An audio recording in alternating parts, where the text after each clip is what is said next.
Remember to leave a like and subscribe to this channel. It helps me feed my son. As you can see, he's wasting away.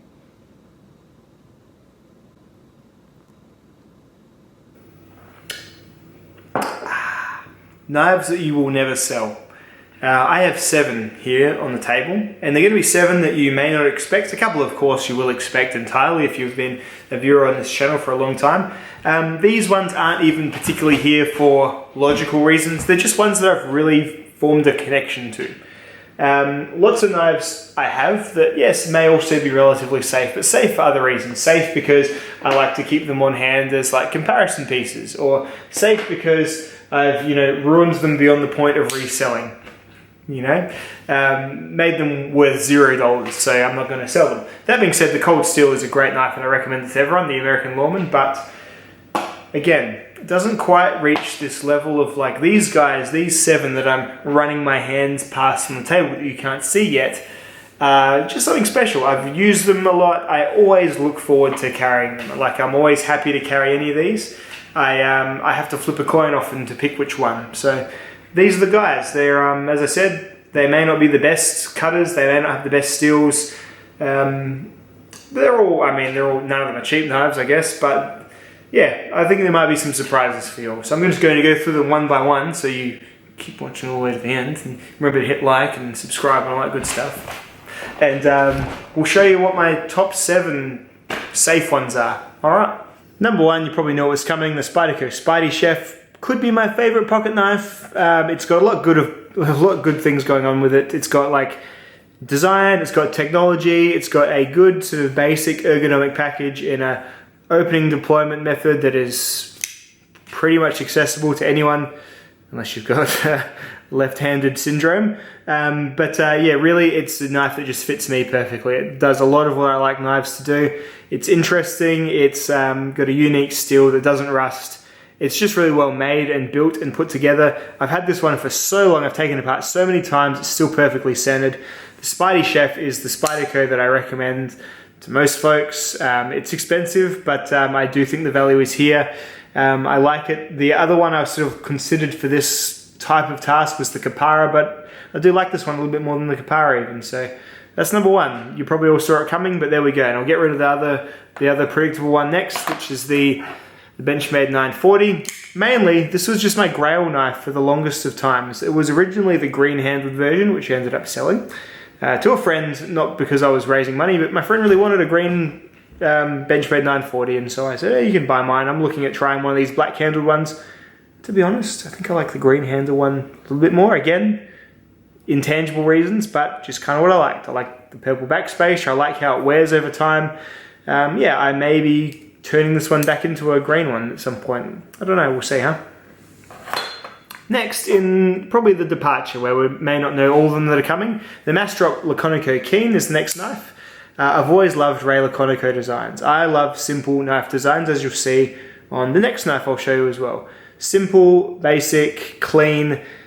Ray does excellent work. I used to have the Kaiser Gemini probably in this spot, and yeah, it was also a wonderful knife. But this one is just a little bit bigger, so it fits my slightly larger hand, just a little bit more. It's impeccably machined and made. It's really well ground. It's got a thicker blade, but with a really thin edge. Really well done. And this one has kind of built up like pocket wear and all that good stuff that makes a knife yours. And so I do really like the Mass Drop Laconic Akeem. Action's great. Also, which doesn't hurt.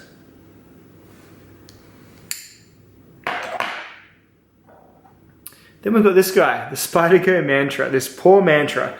And it's almost in that category, like with my Lawman or whatever, that it's almost unsellable, but I think if I lost this, I would replace it, if I could. They don't make this configuration of the Mantra anymore, I don't think. Unless there's a few that are still just around at the retailers. The Titanium and M4 Mantra 1 is a great knife. It does the best things that the Delica does, but it's also got this one has a really nice flipping action. And it's just like, it's the wire clip, it's all the stuff that the Delica needs improving. It does most of those things. Apart from having a forward finger choil, but you get a flipper instead. This is a great knife. I'm really disappointed that Spyderco don't make it anymore. It's a bit bizarre to me that they don't make it anymore. I would have thought people would prefer M4 over S30V. Knife nerds anyway, and who doesn't? Do any non-knife nerds buy Spydercos? I don't even know. But there we are. It's been my testing bitch for so long. Like, if I need to see how M4 does at a certain angle, or see how it rusts against some other knives, the poor old mantra gets wheeled out again for another bit of pain. It's obviously got a submissive personality because it still hasn't run away yet. So who knows? Maybe just Stockholm syndrome. I don't know. This mantra has it's earned its place in the Grey Havens. That's for sure. Next one. Let's look at the Buck Marksman. Really interesting and really odd knife from Buck. Designed with the Hawks, Grant and Gavin Hawk. It's got the strap lock locking mechanism, which is like it's like a spring leaf that goes over this portion of the blade tang, and when the knife is closed, it goes over this portion of the flipper. So it has detent and also has lock, controlled by the one bar. It's basically a free swinging knife when it's not at either of those points. And there's a certain sort of snappy knack that you get to opening and closing it that will drive your wife, significant other, crazy as you learn it. But this is a really well done piece and a really surprising buck knife. Like, this is just so almost too futuristic looking. It's, you think this has got some cool angles on it. This is just, all angles. My wife thinks it's hideous, by the way, but I kind of like it. I like it's kind of got a Strider-ish design as well, but not as crazy thick in the behind. It's mainly Tanto knife. It's a really nicely done hollow grind, 154 cm steel. Interesting lock. It's overall a win, and I really like the Bucks. I really like the Buck Marksman a great deal. It's definitely one of my favorites, and I really do knock out a review for it soon. I'm not sure why I haven't, but there it is. Next one. So Zero Tolerance 0470. There's been a couple of ZTs that I've really liked over the years. I liked the 0562. I just found it a bit too big, robust, heavy, stocky sort of thing in my pocket. Don't know. Really great knife. Didn't quite connect with it on a long term. The 0220 I probably like about as much. Not quite as much as this one either. This is a knife that I like a whole lot. It's got the Sinkovich design. He could be my favorite designer. I don't know. I like his, again, these futuristic grey angles on knives. Just cool, Not the biggest fan of that, by the way. Would have preferred a naked blade, but anyway, on the display side. But yeah, this is a knife that I've looked at selling a couple of times, and I just could never bring myself to do it. I'll look at it once again, carry it for a day. It's excellent, It's it just does a whole lot right. I'm not the biggest fan of ZT as a company, but this is undeniably a great knife. It's really well put together, really well designed, really well executed EDC knife from a company that often struggles to make great EDC knives. The 0220 I never quite gelled with. I always found it too small and cramped for my hand. That tiny little Tim Gallienne knife, I'm not sure about, but this is definitely a safe place to start with ZT at the very least. Really well done piece. Oh, using the word piece to describe knives. What's wrong with me? I've had too many beers. I've become all flowery and artistic. Uncle Randy would be very, very upset with me. Last of all is this knife. This Emerson, bizarre, silly company that they are, but there's something that keeps me coming back. And again, this is talking about the intangibles. There's something about the clean design of this knife that I just like and I don't want to be without. It's just so simple. Look, you don't get much simpler than that. That's, that's simple jack level of simple. But it's an effective knife. It's good for big stupid jobs. Like if you want to cut a hole in a big plastic bucket, this is a great knife to do it with. The 154 cm with a chisel grind, you're going to do absolutely fine. I finally figured out how to sharpen it nicely, so it's got a pretty decent edge on it. I've used some KME leather strops to get it finished. It's great.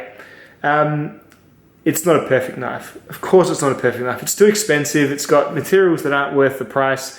Say what you will about Emerson's fit and finish. This one was actually finished quite well, but yeah, definitely not a knife for everyone. But I've had my previous Emersons in the past, and the minute I sold them, I wanted another one back. I think I'm a sucker for the silver and the black G10. Same reason I keep coming back to SOG designs.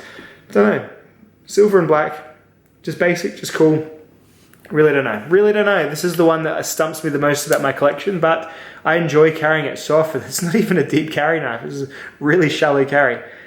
Just baffling. Do you have any knives in your collection that you don't know why you like them, but you just do? This is mine. This is the one I look at all my other ones, I'm like, oh yeah, you guys are all objectively excellent pocket knives. And then there's this guy. Duh. I don't know. I don't know. But definitely has a, I don't know, point of pride in my collection still. Even still. The Emerson A100. And there we go. So that's my 7, guys. What do you reckon? Pretty eclectic. I'm glad there's a good mix of brands. I know there's 2 Spydercos, but then you got Spyderco, Buck, ZT. Who makes these? Wee Knives, probably. Benchmade, Emerson. You know what? Cold steel, if I was doing 8, the cold steel Lawman would probably just slip in, even though I don't have the strongest personal attachment to the knife. So there you go. I hope that was, I don't know, interesting brain food for you. Yeah, as I said, not really particularly tangible reasons for why I've chosen those knives. Well, some of them are objectively great knives. A lot of them aren't. Like, a few of them are just weird, or a few of them are just, I think I've just used them enough that I like them. So go ahead, make a response video if you want. But otherwise, let me know in the comments what you think, what yours are, what, you know, if you could pick just 5 of your collection, would you be able to at all? Like, do you sell any of your knives? Do you not? Remember to give this video a like. Apparently that helps it come up in other people's feeds. So I'm all about getting them views, maybe? I don't know. I don't know, really. For too many beers to say for sure. Anyway, I'll catch you all in the next video, guys. Goodbye.